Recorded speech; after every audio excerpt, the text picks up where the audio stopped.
Request ചെയ്ത video ആണ് all graph concept video അല്ലേ. നമ്മുടെ +1 ഫിസിക്സിലെ എല്ലാ ഗ്രാഫുകളും അതിന്റെ കോൺസെപ്റ്റുകളും നമ്മൾ ഒരു വീഡിയോയിലൂടെ ചെയ്യാൻ വേണ്ടി പോവാണ്. അപ്പോൾ വളരെ ഇമ്പോർട്ടൻ്റ് ആയിട്ടുള്ള എല്ലാ ഗ്രാഫ്സും ഈ ഒരു വീഡിയോയിൽ എൻ്റെ കുട്ടികൾക്ക് കാണാൻ വേണ്ടി പറ്റും. സോ ഇത് മൊത്തത്തിൽ കാണാം. നിങ്ങളുടെ ഫ്രണ്ട്സിന് എല്ലാവർക്കും മകളെ എൻ്റെ കുട്ടികൾ ഷെയർ കൂടെ ചെയ്തു കൊടുക്കാൻ വേണ്ടി ശ്രമിക്കുക.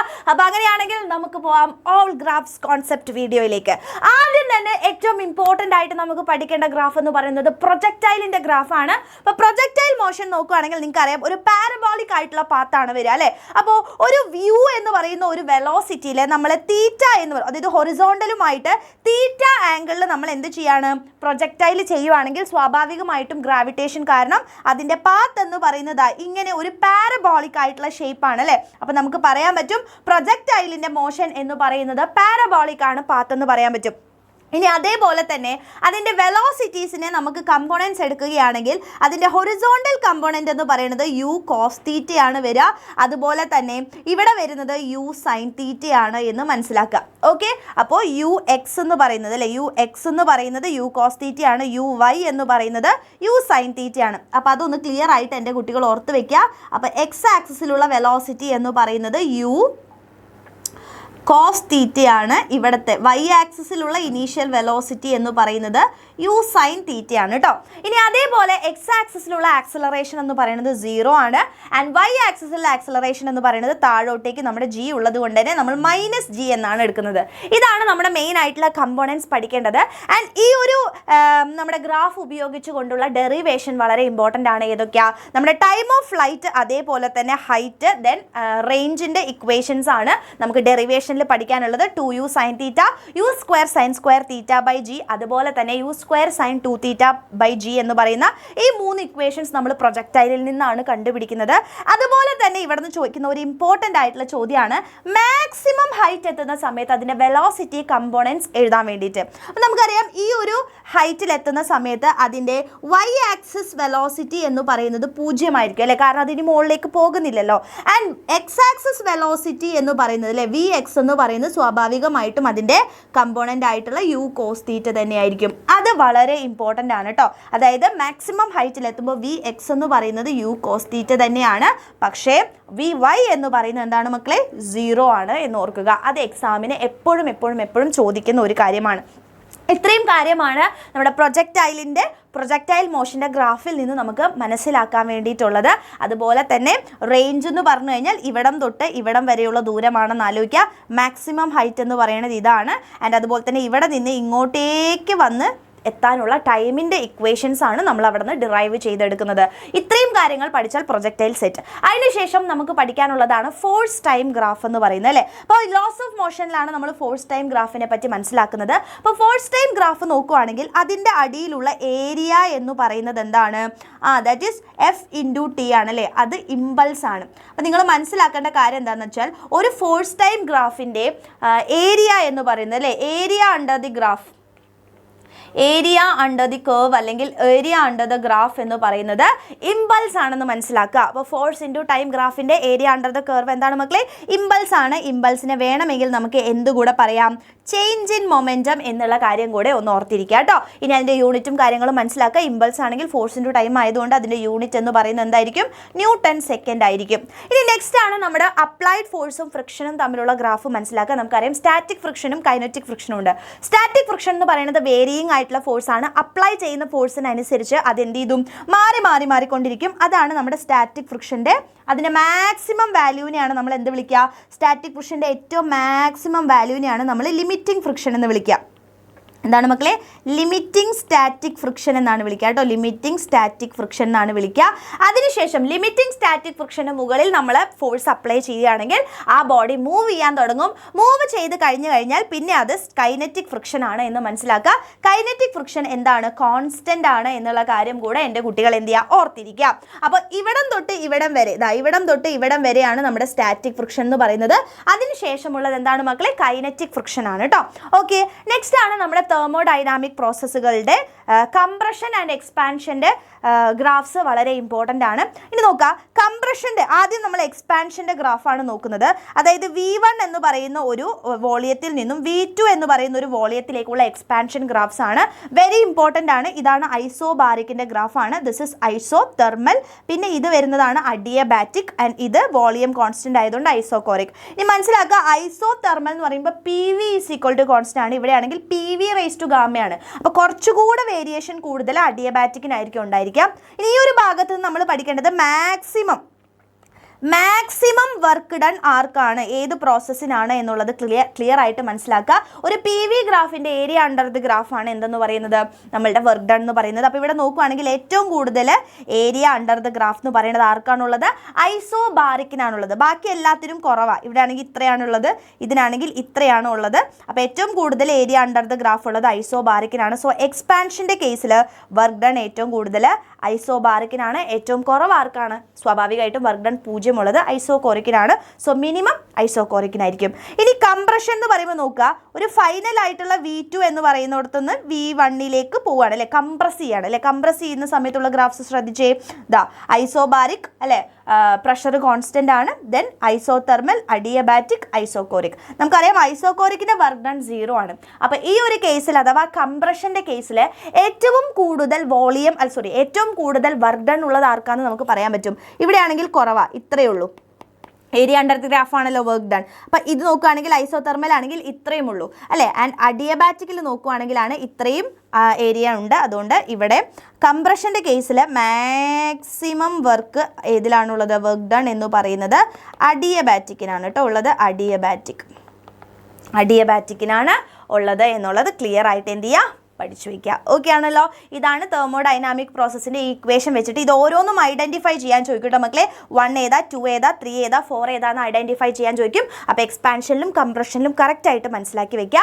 ആൻഡ് മോസ്റ്റ് ഇമ്പോർട്ടൻ്റ് ആയിട്ട് അടുത്തതാണ് നമ്മുടെ കാർനോട്ട് സൈക്കിളിൻ്റെ ആണ് കേട്ടോ. അപ്പോൾ കാർനോട്ട് സൈക്കിളിലേക്ക് നമ്മൾ വരുവാണെങ്കിൽ ഇത് കൃത്യമായിട്ട് അതിൻ്റെ PV ഗ്രാഫ് വരയ്ക്കാൻ വേണ്ടിയിട്ട് അറിയണം. അപ്പോൾ ഇനി എയിൽ നിന്നാണ് നമ്മൾ സ്റ്റാർട്ട് ചെയ്യുന്നതെങ്കിൽ ബിയിലേക്ക് വരുമ്പോൾ അതിൻ്റെ പ്രഷറിലും വോളിയത്തിലും വ്യത്യാസം വരും, ടെമ്പറേച്ചറിൽ വ്യത്യാസം വരില്ല. കാരണം അത് ഐസോതെർമൽ എക്സ്പാൻഷൻ ആണ് അല്ലേ. അപ്പോൾ A to B എന്ന് പറയുന്നത് ഐസോതെർമൽ എക്സ്പാൻഷൻ ആണ്. അതിനുശേഷം നടക്കുന്നത് അഡിയബാറ്റിക് എക്സ്പാൻഷൻ ആണ്. അപ്പോൾ അഡിയബാറ്റിക് എക്സ്പാൻഷൻ നടക്കുമ്പോൾ എന്താ സംഭവിക്കുക, പ്രഷറിൽ ചേഞ്ച് വന്നു, വോളിയത്തിൽ ചേഞ്ച് വന്നു, ടെമ്പറേച്ചറിലും ചേഞ്ച് വന്നു അല്ലേ. അതിനുശേഷം കംപ്രസ് ചെയ്യുന്നത് ഐസോതെർമലി ആണ്. അപ്പോൾ ഐസോതെർമലി ആകുമ്പോൾ പ്രഷറിൽ വ്യത്യാസം വന്നു, വോളിയത്തിൽ വ്യത്യാസം വന്നു, പക്ഷേ ടെമ്പറേച്ചർ കോൺസ്റ്റന്റ് ആയിട്ട് കീപ്പ് ചെയ്തു അല്ലേ. അതുകൊണ്ടാണ് P4 V4 T2 ആയിട്ട് മാറിയത് കേട്ടോ. ഇനി ഡിയിൽ നിന്ന് എയിലേക്ക് വരുന്ന സമയത്ത് എന്താ സംഭവിക്കുക, അഡിയബാറ്റിക് ആയിട്ടാണ് കംപ്രഷൻ നടക്കുന്നത്. അപ്പോൾ അഡിയബാറ്റിക് കംപ്രഷൻ നടക്കുമ്പോൾ പ്രഷറിലും വോളിയത്തിലും ടെമ്പറേച്ചറിലും വ്യത്യാസം വരുന്നുണ്ട്. ആൻഡ് കൃത്യമായിട്ട് മനസ്സിലാക്കുക, ഇത് വരയ്ക്കാൻ ഭയങ്കര എളുപ്പമാണ്. ഈ ഒരു ഫിഗർ വരച്ച് കഴിഞ്ഞ് ഗ്രാഫ് വരച്ച് കഴിഞ്ഞാൽ നോക്കിക്കേ, P1 V1 P2 V2 P3 V3 P4 V4 എല്ലാ കോർണേഴ്സിലും P1 V1 P2 V2 P3 V3 കൊടുക്കുക. ആൻഡ് മുകളിൽ 2ഉം T1 കൊടുക്കുക, താഴെ 2ഉം T2 കൊടുക്കുക. ഇത്രയും പഠിച്ചാൽ മതി. അപ്പോൾ AB എന്ന് പറയുന്നത് ഐസോതെർമൽ എക്സ്പാൻഷൻ ആണ്, BC എന്ന് പറയുന്നത് അഡിയബാറ്റിക് എക്സ്പാൻഷൻ ആണ്, ആൻഡ് CD എന്ന് പറയുന്നത് ഐസോതെർമൽ കംപ്രഷൻ ആണ്, ആൻഡ് DA എന്ന് പറയുന്നത് അഡിയബാറ്റിക് കംപ്രഷൻ ആണ് എന്ന് ക്ലിയർ ആയിട്ട് എന്ത് ചെയ്യുക, പഠിച്ചു വെക്കുക. കാർനോട്ട് സൈക്കിൾ വളരെ വളരെ ഇമ്പോർട്ടൻ്റ് ആണ്. ആൻഡ് വർക്ക് ഡൺ കണ്ടുപിടിക്കാൻ ഇതിൻ്റെ എന്ത് ചെയ്താൽ മതി, ഏരിയ കണ്ടുപിടിച്ചാൽ മതി. ഇനി അനോമലസ്, നമ്മുടെ തെർമൽ പ്രോപ്പർട്ടീസിലേക്ക് വരുമ്പോൾ ഇമ്പോർട്ടൻ്റ് ആയിട്ടുള്ള ഒരു സാധനമാണ് അല്ലെങ്കിൽ ഒരു ഗ്രാഫാണ് അനോമലസ് പ്രോപ്പർട്ടി ഓഫ് വാട്ടറിൻ്റെ ഗ്രാഫ്. അനോമലസ് പ്രോപ്പർട്ടി ഓഫ് വാട്ടറിൻ്റെ ഗ്രാഫിൽ നമ്മൾ വോളിയം ടെമ്പറേച്ചർ ഗ്രാഫും ഡെൻസിറ്റി ടെമ്പറേച്ചർ ഗ്രാഫും ആണ് പഠിക്കാനുള്ളത്. ഇതിൽ വോളിയം ടെമ്പറേച്ചർ ഗ്രാഫ് നോക്കുകയാണെങ്കിൽ മിനിമം വോളിയം എന്ന് പറയുന്നത് 4 ഡിഗ്രി സെൽഷ്യസിലാണ്. അതേപോലെ തന്നെ മിനിമം വോളിയത്തിൻ്റെ സമയത്ത് ഡെൻസിറ്റിയിലേക്ക് നോക്കുകയാണെങ്കിൽ മാക്സിമം ഡെൻസിറ്റി. അപ്പോൾ ഇതാണ് എക്സാമിന് എപ്പോഴും ചോദിക്കുന്ന ഒരു കാര്യം എന്ന് പറയുന്നത്, മിനിമം വോളിയവും മാക്സിമം ഡെൻസിറ്റിയും 4 ഡിഗ്രി സെൽഷ്യസിലാണ് എന്നുള്ള കാര്യം ക്ലിയർ ആയിട്ട് ഓർക്കുക കേട്ടോ. ഓക്കെ, അതാണ് ഈ ഒരു പ്രോപ്പർട്ടീനെയാണ് നമ്മൾ അനോമലസ് പ്രോപ്പർട്ടി ഓഫ് വാട്ടർ എന്ന് പറയുന്നത്. അതായത് കൂൾ ചെയ്ത് വരുമ്പോൾ സാധാരണയായിട്ട് എന്താ ചെയ്യുക, ടെമ്പറേച്ചർ കൂടുമ്പോൾ എക്സ്പാൻഡ് ചെയ്യണം, ടെമ്പറേച്ചർ കുറയുമ്പോൾ കംപ്രസ് ചെയ്യണം. പക്ഷേ നമ്മളുടെ വെള്ളത്തിനൊരു പ്രത്യേകതയുണ്ട്, 4 ഡിഗ്രി സെൽഷ്യസ് വരെ അത് ഉൾട്ടയായിട്ടാണ് അല്ലേ. അതായത് നമ്മൾ ചൂടാക്കുമ്പോൾ അതിൻ്റെ വോളിയം കുറഞ്ഞു വരും. 4 ഡിഗ്രി സെൽഷ്യസ് ആകുമ്പോൾ പിന്നീട് നോർമലായിട്ട് ബിഹേവ് ചെയ്യുക. ഇതിനെയാണ് നമ്മൾ അനോമലസ് പ്രോപ്പർട്ടി ഓഫ് വാട്ടർ എന്ന് പറയുന്നത്. ഈ ഒരു റീസൺ കൊണ്ടാണ്, അല്ലെങ്കിൽ ഈ ഒരു പ്രോപ്പർട്ടി കൊണ്ടാണ് നമ്മുടെ ലേക്കുകൾ, അതായത് പോളാർ റീജിയൻസിൻ്റെ ഒക്കെ അടിയിലുള്ള വെള്ളം അല്ലേ, നമ്മുടെ മുകൾ ഭാഗത്ത് മാത്രം ഐസും താഴെ വെള്ളവുമായിട്ട്, അല്ലെങ്കിൽ നമ്മുടെ ലേക്സിൻ്റെ അടിയിലുള്ള വെള്ളം ഫ്രീസ് ആവാത്തതിനുള്ള കാരണം എന്ന് പറയുന്നത് ഈ അനോമലസ് പ്രോപ്പർട്ടി ഓഫ് വാട്ടർ ആണ് കേട്ടോ. ഇനി അടുത്തതാണ് നമ്മുടെ ഫേസ് ചേഞ്ചിൻ്റെ ഗ്രാഫ് എന്ന് പറയുന്നത്. നമുക്കറിയാം സോളിഡ് ലിക്വിഡ് ആവുന്നു, ലിക്വിഡ് എന്താവുന്നു, ഗേഷ്യസ് ആയിട്ട് മാറുന്നു. അപ്പോൾ സോളിഡ് ഫേസിലേക്ക് വരുമ്പോൾ ഇത് വെള്ളത്തിൻ്റെ ആണെന്ന് മനസ്സിലാക്കുക. നമുക്കറിയാം വെള്ളം അതെന്താണ്, അതിൻ്റെ സോളിഡ് സ്റ്റേറ്റ് എന്ന് പറയുന്നത് ഐസാണ്. അപ്പോൾ ഐസ് എന്ന് പറയുന്നത് ഉരുകി തുടങ്ങുക 0 ഡിഗ്രി സെൽഷ്യസിലാണ് അല്ലേ. അപ്പോൾ -, ഡിഗ്രി സെൽഷ്യസിൽ അത് സോളിഡ് സ്റ്റേറ്റിലാണ്. നേരെ 0 ഡിഗ്രി സെൽഷ്യസ് ആയപ്പോൾ കണ്ടോ 0 ഡിഗ്രി സെൽഷ്യസ് അപ്പോൾ അതിൻ്റെ ഫേസ് ചേഞ്ച് മാറാൻ തുടങ്ങി. അപ്പോൾ നമുക്കറിയാം ഫേസ് ചേഞ്ച് നടക്കുന്ന സമയത്ത്, അതായത് നമ്മളുടെ ഐസ് വെള്ളമായിട്ട് മാറുന്ന സമയത്ത് ടെമ്പറേച്ചറിൽ ചേഞ്ച് ഇല്ല. കണ്ടോ, ടെമ്പറേച്ചറിൽ ചേഞ്ച് ഇല്ല. അവിടെയുള്ള ഹീറ്റ് കംപ്ലീറ്റ്ലി എന്തിലേക്കാണ് പോയത്, ഫേസ് ചേഞ്ചിലേക്കാണ് പോയത്. അതിനെയാണ് നമ്മൾ ലാറ്റന്റ് ഹീറ്റ് ഓഫ് ഫ്യൂഷൻ എന്ന് പറയുക കേട്ടോ. അപ്പോൾ ഈ സമയത്തുള്ള ഹീറ്റിനെയാണ് നമ്മൾ ലാറ്റന്റ് ഹീറ്റ് ഓഫ് ഫ്യൂഷൻ എന്ന് പറയാം. അതിനുശേഷം അത് വെള്ളമായി ലിക്വിഡ് ഫേസിലാണ്. പിന്നെ ഇങ്ങനെ ടെമ്പറേച്ചർ കൂടി 2, 3, 4, 5, 50, 60, 70, 80, 90, 100 ആയി തുടങ്ങിയപ്പോൾ അത് എന്താവും തുടങ്ങി, വെള്ളത്തിൽ നിന്ന് നീരാവി ആവാൻ തുടങ്ങി അല്ലേ, ഗേഷ്യസ് സ്റ്റേറ്റിലേക്ക് മാറാൻ വേണ്ടി തുടങ്ങി. അപ്പോൾ നോക്കിക്കേ, ഇത്രയും സമയത്ത് ആ ഫേസ് ചേഞ്ച് നടക്കുന്ന സമയത്ത് അത് കംപ്ലീറ്റ്ലി ഗ്യാസ് ആയിട്ട് മാറുന്നത് വരെ അതിൻ്റെ ടെമ്പറേച്ചറിൽ വ്യത്യാസം ഉണ്ടാവില്ല, 100 ഡിഗ്രി സെൽഷ്യസ് ആയിരിക്കും. ഇപ്പോൾ മനസ്സിലാക്കേണ്ട കാര്യം, ഫേസ് ചേഞ്ചിൻ്റെ സമയത്ത് ടെമ്പറേച്ചർ കോൺസ്റ്റൻ്റ് ആയിരിക്കും. സോളിഡ് ലിക്വിഡിലേക്ക് മാറുന്നത് മെൽറ്റിംഗ് പോയിന്റിലും ലിക്വിഡ് ഗേഷ്യസ് സ്റ്റേറ്റിലേക്ക് മാറ്റുന്നത് ബോയിലിംഗ് പോയിന്റിൻ്റെ സമയത്തായിരിക്കും. ആ സമയത്ത് നമ്മൾ പ്രൊവൈഡ് ചെയ്യുന്ന ഹീറ്റിനെയാണ് നമ്മൾ ലാറ്റന്റ് ഹീറ്റ് എന്ന് പറയുന്നത് കേട്ടോ. അത് കംപ്ലീറ്റ്ലി ആ ഹീറ്റ് ഫേസ് ചേഞ്ചിനാണ് പോകുന്നത്. ഈ ഒരു ഗ്രാഫ് വളരെ ഇമ്പോർട്ടൻ്റ് ആയിട്ട് പഠിച്ചു വയ്ക്കുക. എക്സാമിന് ചോദിക്കാൻ സാധ്യതയായിട്ടുള്ള ചോദ്യങ്ങളാണ് എന്ന് മനസ്സിലാക്കുക. ഇനി നമുക്ക് അടുത്തതായിട്ട് ഡിസ്കസ് ചെയ്യാനുള്ളത് ബാക്കിയുള്ള ഫിഗേഴ്സ് അല്ലെ, ബാക്കിയുള്ള ഗ്രാഫ്സ് ആണ്. അത് നമ്മളുടെ സ്വന്തം ജൂഡി മിസ് അടിപൊളിയായിട്ട് പറഞ്ഞു തരും. ഓക്കെ ആണല്ലോ. അപ്പോൾ അടിപൊളിയായിട്ട് പഠിക്കുക. ഗ്രാഫ്സ് വളരെ ഇമ്പോർട്ടൻ്റ് ആണ്, എക്സാമിന് ചോദിക്കുന്നതാണ്. അപ്പോൾ ഓൾ ദ വെരി ബെസ്റ്റ്.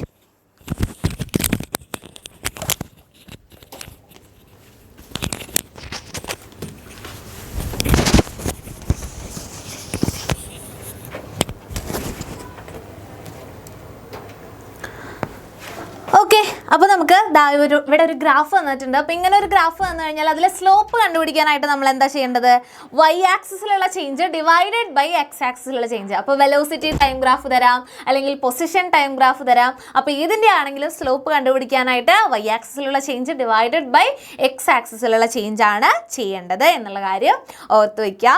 അതുപോലെ തന്നെ next one, identify if the slopes are positive, negative or zero. അപ്പോൾ ഇങ്ങനെയാണ് ഗ്രാഫ് വരുന്നതെങ്കിൽ ഇൻക്രീസ് ചെയ്തുകൊണ്ടിരിക്കുകയാണ് അല്ലേ. താഴത്തെ x ആക്സിസിലുള്ള ആ ഒരു വാല്യൂവിനനുസരിച്ച് y ആക്സിസിലുള്ളത് ഇൻക്രീസ് ചെയ്തുകൊണ്ടിരിക്കുകയാണ്. സോ പോസിറ്റീവ് സ്ലോപ്പ് ആണ്.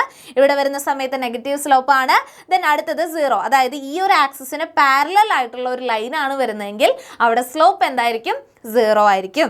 അതുപോലെ തന്നെ ഒരു കർവ് ആണ് തന്നിരിക്കുന്നതെങ്കിൽ നമ്മൾ സ്ലോപ്പ് എങ്ങനെയാണ് കണ്ടുപിടിക്കുക, slope of the tangent at that point. അതായത് ഒരു പോയിന്റിലെ കണ്ടുപിടിക്കണമെങ്കിൽ അതിൻ്റെ ടാൻജന്റിൻ്റെ സ്ലോപ്പാണ് നമ്മൾ എന്ത് ചെയ്യേണ്ടത്, എടുക്കേണ്ടത്.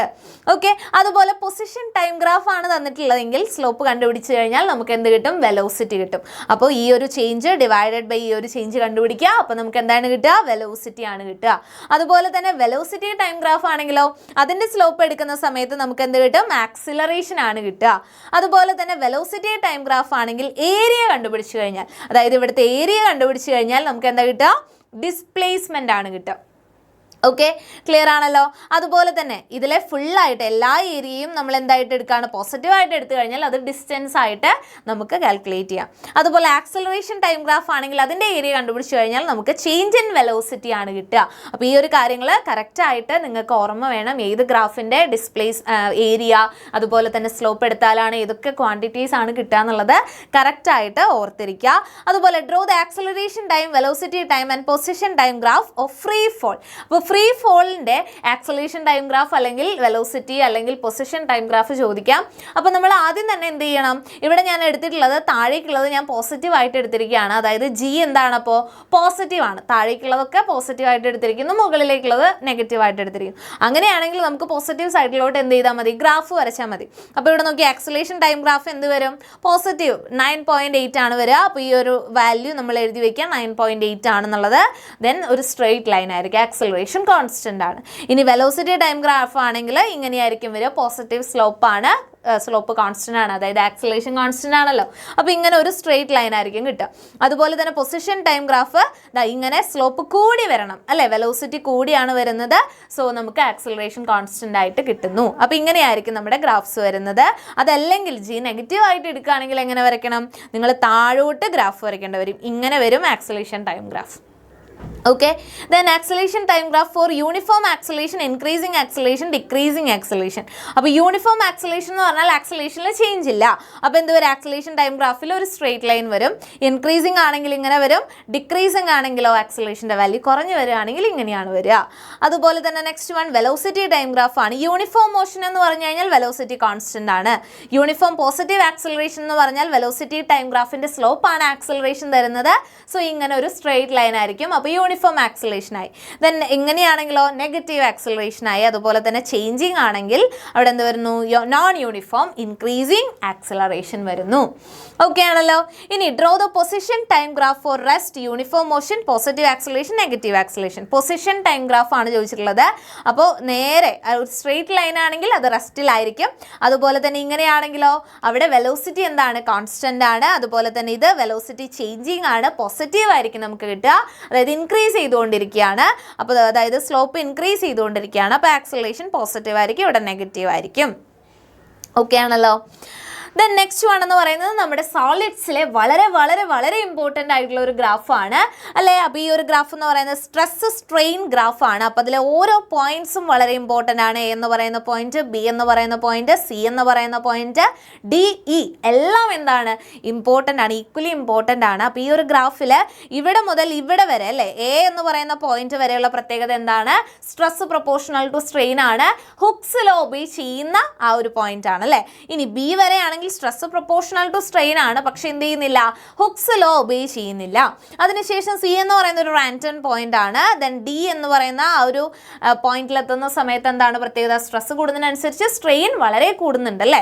അതുപോലെ ഇ എന്ന് പറയുന്ന പോയിന്റ് എന്ന് പറയുന്നത് ഫ്രാക്ചർ പോയിന്റ് ആണ്. അതുപോലെ ഇവിടേക്ക് നമ്മൾ നോക്കിക്കഴിഞ്ഞാൽ ഇത് പെർമനന്റ് സെറ്റ് ആണ്, അതായത് നമ്മൾ സ്ട്രെസ് റിമൂവ് ചെയ്താൽ അവിടെ എന്തുണ്ടായിരിക്കും, ഒരു സ്ട്രെയിൻ അവിടെ ഉണ്ടായിരിക്കും.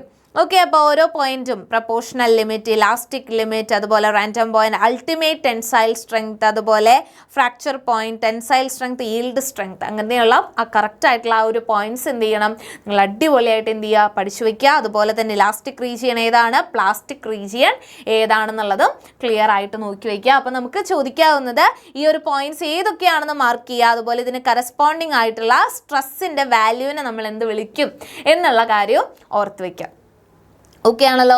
ഇനി നെക്സ്റ്റ് വരുന്നത് നമ്മളെ ലീനിയർ സിമ്പിൾ ഹാർമോണിക് ഓസിലേറ്റർ, അതിൻ്റെ പൊട്ടൻഷ്യൽ എനർജിയും അതുപോലെ തന്നെ കൈനറ്റിക് എനർജിയുടെയും ഇക്വേഷൻസ് ഒക്കെ നമ്മൾ പഠിച്ചിട്ടുണ്ട്. അങ്ങനെയാണെങ്കിൽ അതിൻ്റെ ഗ്രാഫ് ഇവിടെ കൊടുത്തിട്ടുള്ളത് time and displacement dependence of the potential and kinetic energies ആണ് കൊടുത്തിട്ടുള്ളത്. അപ്പോൾ ആദ്യത്തെ എന്ന് പറയുന്നത് എനർജിയും ടൈമും ആണ്. അതുപോലെ തന്നെ അടുത്തതിലെ എനർജിയും അതുപോലെ തന്നെ ഡിസ്റ്റൻസും ആണ് കൊടുത്തിട്ടുള്ളത്. ഓക്കെ, അപ്പോൾ ടോട്ടൽ എനർജി എന്ന് പറയുന്നത് ഒരു കോൺസ്റ്റൻറ്റ് വാല്യൂ ആണ് എന്നുള്ള രീതിയിൽ നമുക്ക് രണ്ട് തരം ഗ്രാഫ് ഉണ്ട്, ടൈമിൻ്റെയും അതുപോലെ തന്നെ പൊസിഷൻ്റെയും ബേസിൽ. അപ്പോൾ ആ രണ്ടെണ്ണം കറക്റ്റായിട്ട് ഓർത്തിരിക്കുക.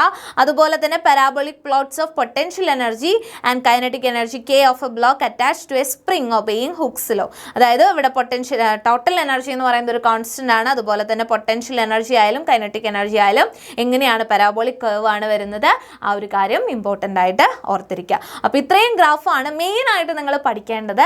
അപ്പോൾ സ്ട്രെസ് സ്ട്രെയിൻ ഗ്രാഫൊക്കെ ഇമ്പോർട്ടൻ്റ് ആയിട്ട് നോക്കി വയ്ക്കുക. അതുപോലെ ഫ്രീ ഫോളിൻ്റെ ആയാലും അതുപോലെ തന്നെ ഒരു വെലോസിറ്റി ടൈം ഗ്രാഫ് ആണെങ്കിൽ അതിൻ്റെ ഏരിയ കണ്ടുപിടിക്കാനും, അതുപോലെ ആക്സിലേഷൻ ടൈം ഗ്രാഫ് വന്നാൽ അതിൻ്റെ ഏരിയ കണ്ടുപിടിക്കാനും ഒക്കെ നിങ്ങൾ ഇമ്പോർട്ടൻ്റ് ആയിട്ട് പഠിച്ചു വയ്ക്കുക. അപ്പോൾ ഗ്രാഫ്സിൻ്റെ നിങ്ങൾ ചോദിച്ചിട്ടുള്ള ഒരു വീഡിയോ ആയിരുന്നു. അപ്പോൾ എല്ലാവർക്കും യൂസ്ഫുൾ ആണെന്ന് വിചാരിക്കുന്നു. അപ്പോൾ ഈ ഒരു വീഡിയോൻ്റെ PDF നിങ്ങൾക്ക് ആവശ്യമാണെങ്കിൽ എല്ലാവരും താഴെ കമൻറ്റ് ചെയ്യുക. അതുപോലെ തന്നെ എല്ലാവരും അടിപൊളിയായിട്ട് എക്സാം എഴുതുക. എല്ലാവർക്കും ഓൾ ദി ബെസ്റ്റ്.